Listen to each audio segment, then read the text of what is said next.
I am speaking to you from the Cabinet Room at 10 Downing Street. This morning, the British ambassador in Berlin handed the German government a final note stating that unless we heard from them by 11 o'clock, that they were prepared at once to withdraw their troops from Poland, a state of war would exist between us. I have to tell you now that no such undertaking has been received, and that consequently this country is at war with Germany. During World War II, many children living in cities and towns were moved away to places that were considered to be safer, usually in the countryside. This was called evacuation. Towns and villages in the countryside would not be targeted by German bombing planes as much as the cities, so children would be much safer living in the rural areas. Areas in the red on the map show the areas that the German bombers would bomb the most.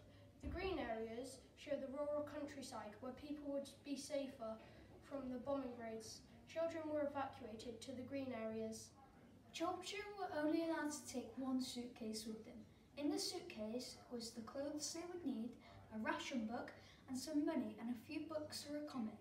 They also had to carry a gas mask in a cardboard box and wear an identity tag around their neck. Many children had never been separated from their parents before. Imagine how it must have felt to be waving goodbye to your parents, going to a strange place, living with strangers and knowing you might not see your parents for over a year. Being an evacuee was a scary time for children. They faced an uncertain future as they were leaving home and didn't know when they'd see their family next. Some children would never see their families again. Children had a good experience living with their host family. They lived in well-furnished houses with bathrooms and toilets inside. They were looked after, cared for, fed, treated with respect and sent to school. But some children were not so lucky and had to live in small, cramped houses with no bathroom and only an outside toilet. The families that they lived with were uncaring and mean, and often children were treated horribly and neglected. Many children had never been to the countryside before and were shocked when sighted at the huge areas of rural farmland. Lots of evacuees went to live on farms, and as well as going to school, they were expected to help out on the farm. This was exciting for the children as many of them had never seen animals such as cows and pigs before. Children were given opportunities to do jobs that they would never have done before, such as milking cows, feeding the lambs, cleaning the pigs out and collecting the chicken eggs. All year round, they would help to dig up potatoes, carrots, onions, cabbage and turnips. In the summer, they would help to pick the fruit from the farmer's apple and pear trees. And in the autumn, they would pick blackberries. Long before mass communication such as telephones, mobiles and the internet, the only way of keeping in touch with people was by writing letters. Writing and receiving letters was a vital way for children who had been evacuated to keep in contact with their loved ones.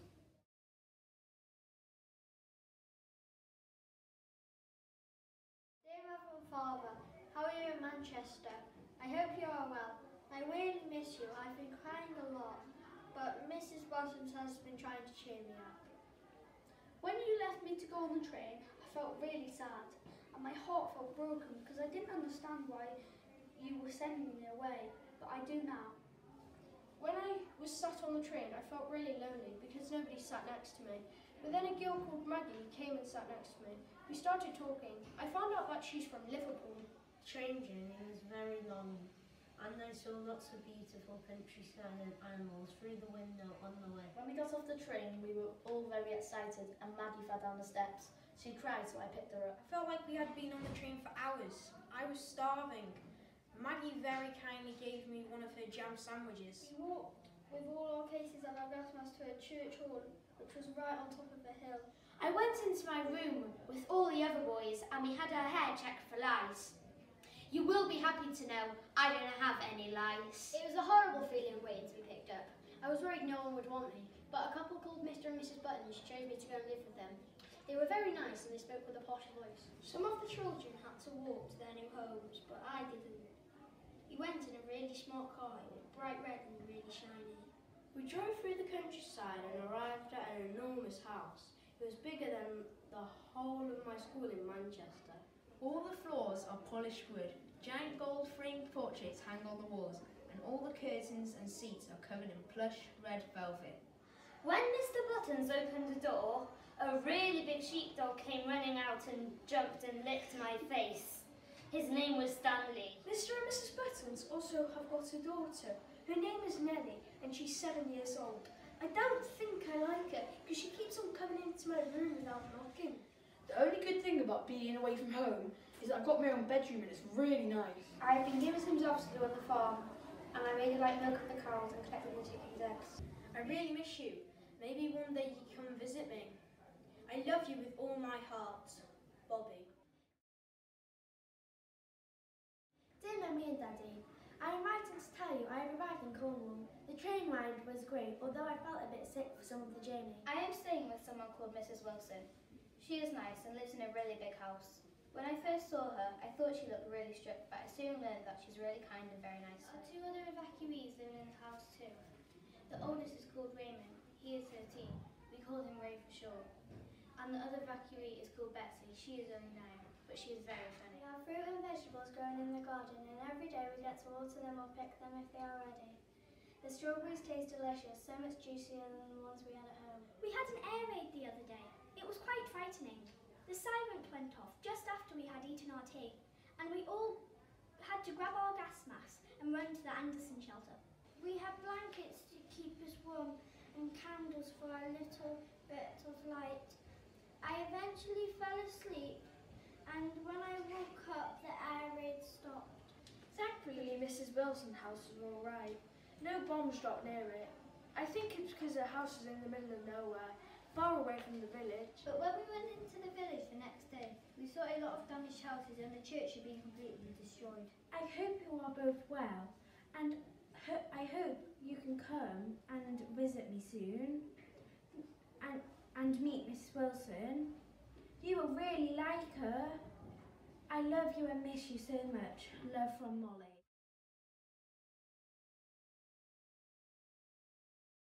Dear Mum, I really miss you. I'm so glad that I didn't get separated from my little brother Jimmy. I promise to look after him for you. Even though Jimmy is with me, I still feel so lonely without you, Mummy. And I'm frightened for Daddy too. I wish he hadn't gone away to fight in the war. When we first got into the steam train, my eyes filled with tears because I knew I wasn't going to see you for a while. But because little Jimmy is so young, he thought we were going on a school trip. And he was really excited, but I knew what was really going on. I made some new friends on the train who were the same age as me.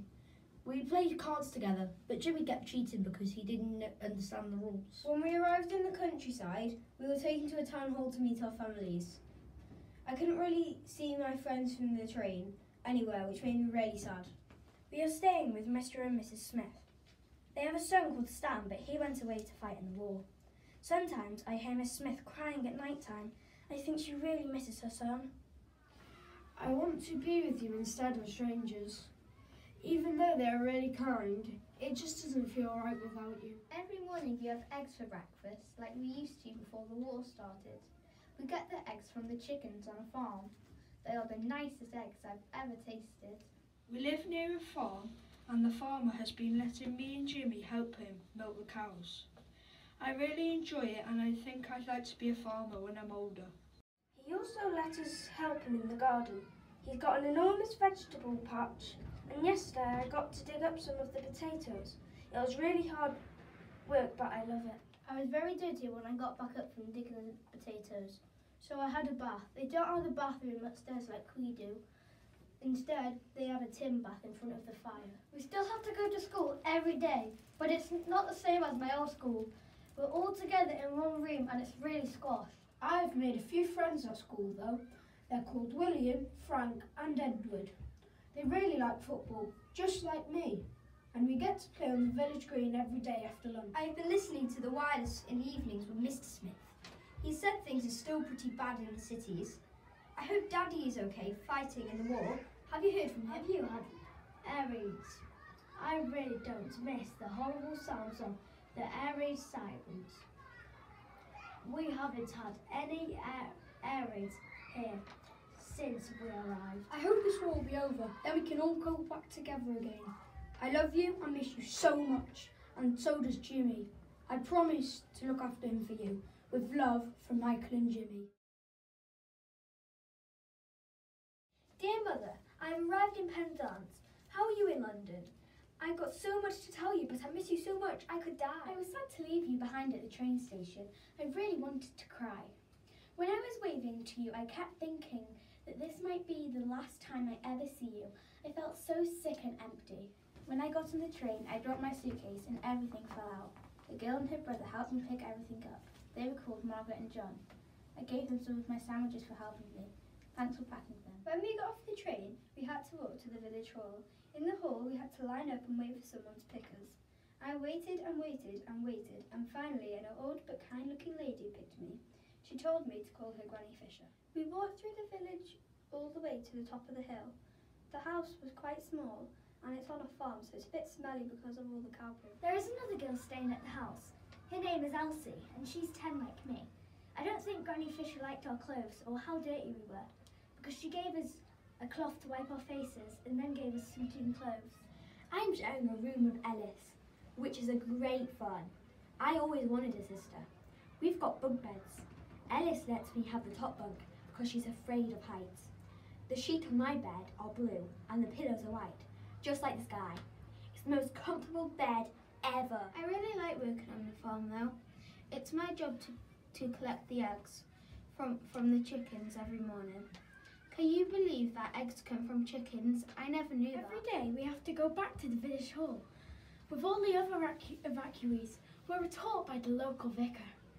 He's very kind, but he's rubbish at controlling all the naughty kids. So we never get any real learning. I'm wondering when I'll be allowed to go home. I'm missing you terribly. I wish I was back home with you, Mummy. Have you heard from Daddy at all? I can't wait for this horrible war to be over so we can all be together again. I love you so much, Mummy. Please write back to me soon, because I really look forward to receiving your letters. Your loving daughter, Polly.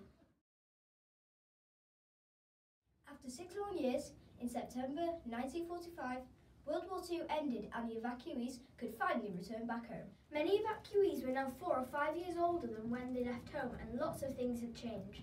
Some children and parents found this very hard. Evacuation has reshaped the lives of an entire generation of children, but without it, the death toll in World War II would undoubtedly have been much higher.